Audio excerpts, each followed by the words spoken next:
Hello, my host. I am your cervical spine. I support your most precious asset, your brain, and I am the critical channel for every command you send and every piece of information you receive.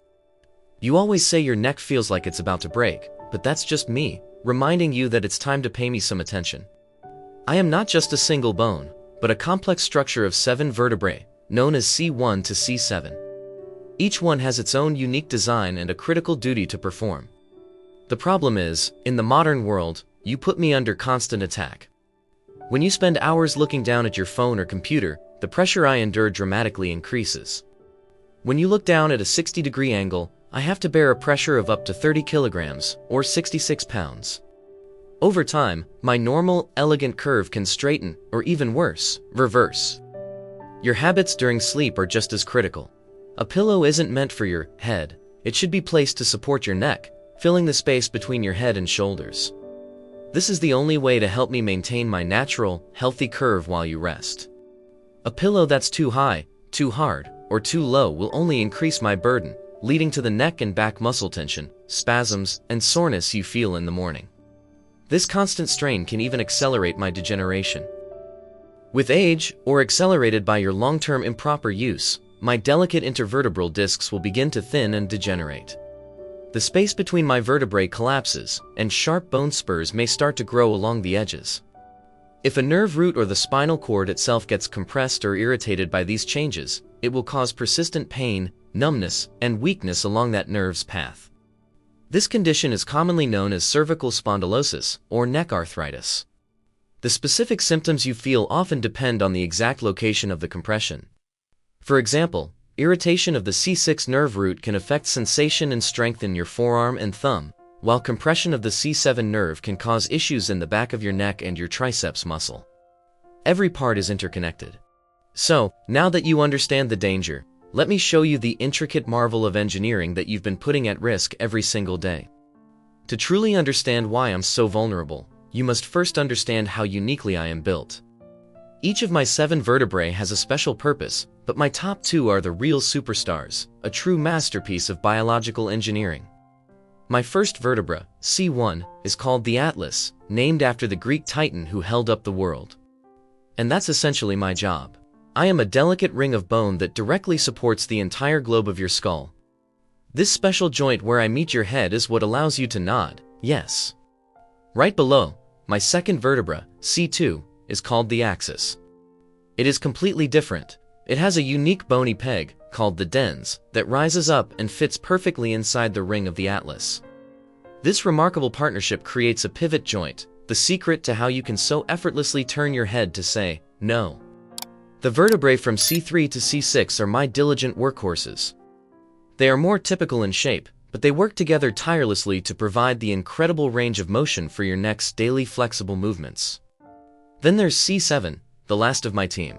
It's unique because its bony point at the back is longer than the others. This is the prominent bump you can feel at the base of your neck when you look down, a critical landmark for doctors and therapists. But I am far more than just a stack of bones. Between each pair of vertebrae lies a soft, gel-filled cushion called an intervertebral disc. These discs, along with strong, elastic ligaments that act like ropes, give me both my astonishing flexibility and my vital ability to absorb shock. Furthermore, on my sides, bony projections called transverse processes form a protected channel, a bony tunnel for the vertebral artery to safely travel up to your brain, supplying it with the oxygen and blood it needs to function. And finally, from the spaces between each of my vertebrae, the crucial nerve roots exit. These are the communication cables that control every sensation and movement in your shoulders, your arms, and your hands. All of this is arranged into my elegant, forward-facing C shape. This natural curve is my design for strength and mobility. And although I only have these 7 small bones, every single day I must support your head, which weighs up to 5 kilograms, or 11 pounds. This unique combination of duties makes me the most flexible, most frequently moved, and therefore, the most vulnerable segment of the entire spine. So my host, if you truly want to take care of me, the solution isn't complicated, but it does require mindfulness. Start by sitting and standing tall. Think of aligning your ears directly over your shoulders. Be kind to my 7 vertebrae. Actively avoid looking down for long periods, and break the habit of prolonged sitting. It's best to get up and move around every 30 minutes. Gently tilt your head from side to side, look up at the ceiling. These small movements bring back blood flow and relieve tension. At the same time, choose a suitable pillow that supports my natural curve, allowing me to truly decompress and heal while you sleep. And of course, remember that I don't work alone. My stability depends on a strong team of muscles. Think of them as a natural brace supporting me. Remember to exercise more to strengthen your neck and back muscles, giving me the solid support I need to carry you through life, pain-free and strong. Hello, my host. I am your spine. Straighten your back. Don't lower your head, or the crown will fall. I am known as the body's second lifeline. I'm not just the pillar that supports your body, but also the highway for nerve signals. If I get injured, your whole body will feel the earthquake. My host, I am the crucial support for your upright posture. But ask yourself honestly, are you really treating me well? Every time you lower your head to look at your phone, the pressure on your neck increases 5-fold. That comfortable slouch in your chair, it's slowly crushing my discs. This pressure builds until the inner gel leaks out, a herniated disc, pressing on your nerves and causing excruciating pain. Carrying a bag on one shoulder, crossing your legs, lifting heavy objects with your back, it all twists me out of alignment. For me, these daily habits are nothing short of torture.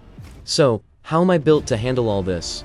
I am made of 33 vertebrae stacked like building blocks, connected by ligaments, tendons, and muscles, allowing you to bend forwards, backwards, and side to side. The delicate spinal cord and its various nerves pass through the openings in each vertebra, acting as a wondrous communication channel between the brain and the rest of the body. You might not know this, but I can actually be divided into 5 regions: the cervical, thoracic, lumbar, sacrum, and coccyx. The cervical spine, C1-C7, supports your head and neck. The thoracic spine, T1-T1-2, along with the ribs, protects your vital organs. The lumbar spine, L1-L5, has my 5 largest and strongest vertebrae, bearing most of your upper body's weight. At the very bottom are the sacrum and coccyx, which fuse into one solid bone as you age. And don't overlook my natural curves, they are my secret to strength. The inward curve of your neck and lower back, called lordosis, and the outward curve of your mid-back, called kyphosis, work together like a coiled spring to absorb shock and distribute stress. Working in concert with the discs are pairs of small, nimble facet joints at the back of each vertebra. Think of them as my guidance system. They glide against each other to control your range of motion, preventing me from twisting or bending in dangerous ways. They are the unsung heroes of your stability. The space between each of my vertebrae is called an intervertebral disc. It's composed of a tough, fibrous outer ring and a soft, gel-like center. It acts like a shock-absorbing spring, protecting your brain from being rattled. What's even more amazing is that during the day, these discs get compressed, causing your height to shrink by 1 to 2 centimeters. After a night's sleep, you'll be tall again.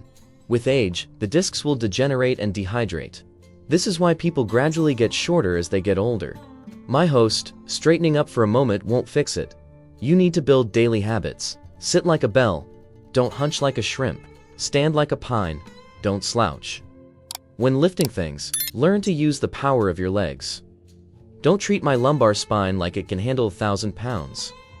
I am not made of steel and concrete. I can't withstand your daily abuse.